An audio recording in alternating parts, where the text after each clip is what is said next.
ಇನ್ನು ನಮ್ಮ ಸಮಸ್ಯೆಗಳ ಬಗ್ಗೆ ಸಿಎಂ ಗಮನಕ್ಕೆ ತಂದಿದ್ದೀವಿ. ಸಿಎಂ ಜೊತೆ ಸಭೆ ಬಳಿಕ ಚಂದ್ರರಾಜ್ ಹಟ್ಟಿಹೊಳಿ ಈ ಬಗ್ಗೆ ಹೇಳಿಕೆಯನ್ನು ಕೊಟ್ಟಿದ್ದಾರೆ. ಮೀಟಿಂಗ್ ಅಪೂರ್ಣ ಅಂತ ಹೇಳೋದಕ್ಕಾಗೋದಿಲ್ಲ.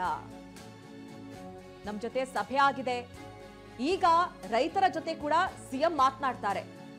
ನಂತರ ಒಂದು ತೀರ್ಮಾನಕ್ಕೆ ಬರಲಾಗತ್ತೆ ಅಂತ ಹಟ್ಟಿಹೊಳಿ ಹೇಳಿದ್ದಾರೆ. ನಮ್ಮ ಪ್ರತಿನಿಧಿ ಅನಿಲ್ ಹಟ್ಟಿಹೊಳಿ ಅವರ ಜೊತೆ ಮಾತನಾಡಿದ್ದಾರೆ. ಏನ್ ಹೇಳಿದ್ರು ಬನ್ನಿ ನೋಡೋಣ. ಮಾತನಾಡ್ತಾ ಹೋಗ್ತೀನಿ ಸರ್. ಈಗ ಸಭೆಯಲ್ಲಿ ಏನೆಲ್ಲ ಚರ್ಚೆ ಆಯಿತು ಅಂತ ಸರ್? ಈಗ ಸನ್ಮಾನ್ಯ ಮುಖ್ಯಮಂತ್ರಿಗಳ ಅಧ್ಯಕ್ಷತೆಯಲ್ಲಿ ಒಂದು ನಡೆದಂಥ ಸಭೆಯಲ್ಲಿ ಶುಗರ್ ಫ್ಯಾಕ್ಟ್ರಿ ಇರುವಂಥ ತೊಂದರೆಗಳನ್ನು ನಾವು ಮುಖ್ಯಮಂತ್ರಿಗಳ ಅಧ್ಯಕ್ಷತೆಯಲ್ಲಿ ಸಭೆಯಲ್ಲಿ ಪ್ರಸ್ತಾವನೆ ಮಾಡಿದ್ವಿ. ಅವೆಲ್ಲ ಚರ್ಚೆ ಆದಮೇಲೆ ಇವಾಗ ಮುಖ್ಯಮಂತ್ರಿಗಳು ರೈತ ಮುಖಂಡರ ಜೊತೆ ಒಂದು ಸಭೆ ಮಾಡ್ತಾ ಇದ್ದಾರೆ. ನಮಗೆ ಒಂದು ಚೂರು ಕಾಲಾವಕಾಶ ಕೊಟ್ಟಿದ್ದಾರೆ. ಇದನ್ನು ಬಗೆಹರಿಸಲಿಕ್ಕೆ ಅವರು ಒಂದು ಕೆಲವೊಂದು ಮಾರ್ಗಸೂಚಿ ಕೊಟ್ಟಿದ್ದಾರೆ. ಆ ಮಾರ್ಗಸೂಚಿ ಪ್ರಕಾರ ನಾವು ಇವಾಗ ಎಲ್ಲರೂ ಒಂದು ಕಡೆ ಇವಾಗ ಸೇರ್ತಾ ಇದ್ವಿ. ಏನು ಸಕ್ಕರೆ ಫ್ಯಾಕ್ಟ್ರಿಯ ಬಿಜಾಪುರ, ಬಾಗಲಕೋಟೆ, ಬೆಳಗಾವಿ ಡಿವಿಷನ್ನ ಸಕ್ಕರೆ ಫ್ಯಾಕ್ಟ್ರಿ ಮಾಲಕರು ಒಂದು ಕಡೆ ಇವಾಗ ಸೇರಿ ನಾವು ಒಂದು ಚರ್ಚೆ ಮಾಡಿ ಅದನ್ನು ಮುಖ್ಯಮಂತ್ರಿಗೆ ಹೇಳ್ತೀವಿ.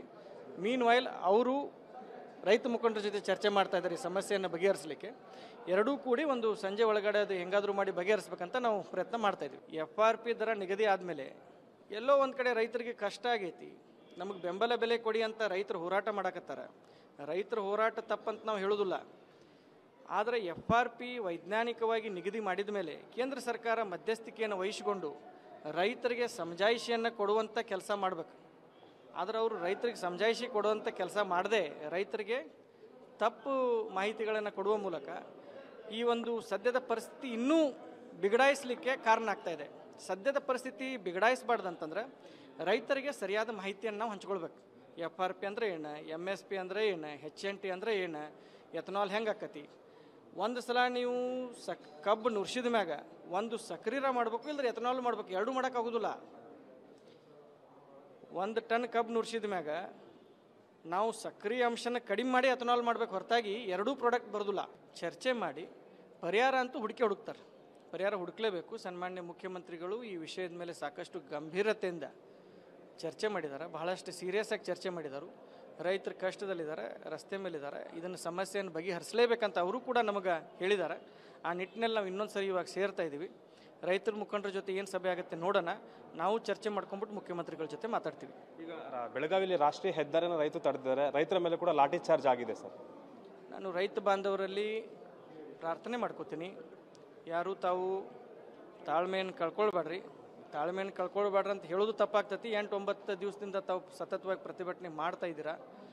ಬಟ್ ಸದ್ಯದ ಪರಿಸ್ಥಿತಿಯಲ್ಲಿ ನಾವು ಕೂಡ ಈ ಸಮಸ್ಯೆಯನ್ನು ಬಗೆಹರಿಸಲಿಕ್ಕೆ ಪ್ರಯತ್ನ ಮಾಡ್ತಾ ಇದ್ದೀವಿ.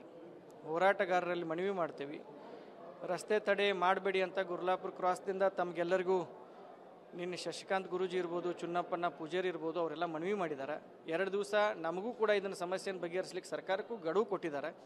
ಸದ್ಯದ ಸಂದರ್ಭದಲ್ಲಿ 2 ದಿವಸ ತಾವು ಕಾದು ನೋಡಬೇಕು. ಒಂದು ಪರಿಸ್ಥಿತಿಯನ್ನು ಎಲ್ಲರೂ ಸೇರ್ಕೊಂಡು ಇದನ್ನು ಬಗೆಹರಿಸೋಣ ಅಂತ ಹೇಳಿಕ್ಕೆ ಬಯಸ್ತೇನೆ. ಕೂಡ ಚಂದ್ರರಾಜ್ ಅವರ ನೇರವಾದ ಮಾತಂದ್ರೆ ಈ ಸಭೆಯಲ್ಲಿ ಸುದೀರ್ಘವಾದಂಥ ಚರ್ಚೆ ಕೂಡ ಆಯಿತು. ಆದರೆ ಅಪೂರ್ಣ ಅಂತ ಹೇಳೋದಕ್ಕೆ ಬರೋದಿಲ್ಲ. ಯಾಕಂದರೆ ಈ ನಮ್ಮ ಜೊತೆಗಿನ ಸಭೆಯ ಬಳಿಕ ಈಗ ರೈತ ಮುಖಂಡರ ಜೊತೆ ಸಭೆಯನ್ನು ಕೂಡ ನಡೆಸ್ತಾರೆ. ರೈತ ಮುಖಂಡರ ಸಭೆಯ ಬಳಿಕ ಒಂದು ತೀರ್ಮಾನಕ್ಕೆ ಬರ್ತೇವೆ, ಒಂದು ಸ್ಪಷ್ಟ ಚಿತ್ರಣ ಸಿಗುತ್ತೆ ಅನ್ನೋ ಮಾತನ್ನು ಹೇಳ್ತಾ ಇದ್ದಾರೆ. ಕ್ಯಾಮ್ರಾ ಪರ್ಸನ್ ಪ್ರಾಣೇಶ್ ಜೊತೆ ಅನಿಲ್ ಕಲ್ಕಿರೆ, TV9 ಬೆಂಗಳೂರು.